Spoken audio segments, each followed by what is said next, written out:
bill does some things that are truly, truly frightening. So first off, I never expected the court to rule that the mandate was anything other than a penalty, ruling as a tax. It really surprised me. There are 29 brand new taxes in this bill, and the thing that is really startling about it is the tax burden that is imposed upon the self-employed. And it almost guarantees that people will simply say, I can't afford to be self-employed. Then there are the exemptions, and they are broad. I was really surprised at looking at how many groups were exempt from the law, period. Period.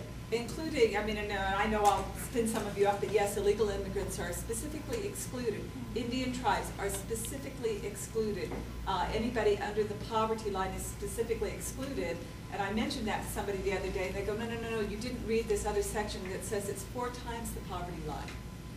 Then there are 1,237 special exemptions and waivers granted by the president. And I'm looking at who is supposed to pay for this with these 29 new taxes.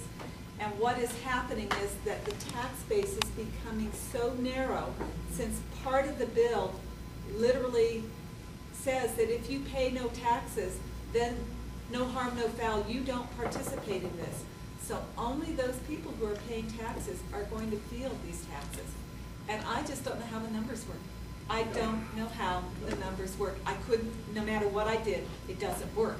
So, somebody said earlier that we are trying to bankrupt the economy to simply start over again. So is this fundamental transformation? Mm-hmm. And when I look at, Chad, you raise a great question, because for me, you know, I look at the boards that are in here, and the boards, if you get in and you read this bill, pretty specific about at what age your services are.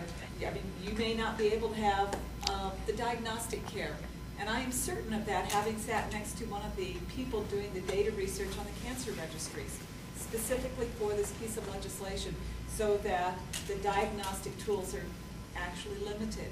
So what happens if the self-employed say, I give up, and the docs say, I'm going to Switzerland, and many of them are, what do we have left? And Bruce, you may have had the one key word here is that we elected the policymakers who put this together.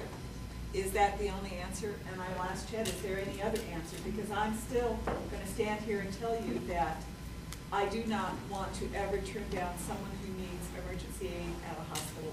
I don't. Do I want to deal with your cold at the emergency room? I don't. Am I always going to believe that for the developmentally disabled community that, you know, that becomes a shared responsibility? I just don't know how else we get there if we don't share that responsibility.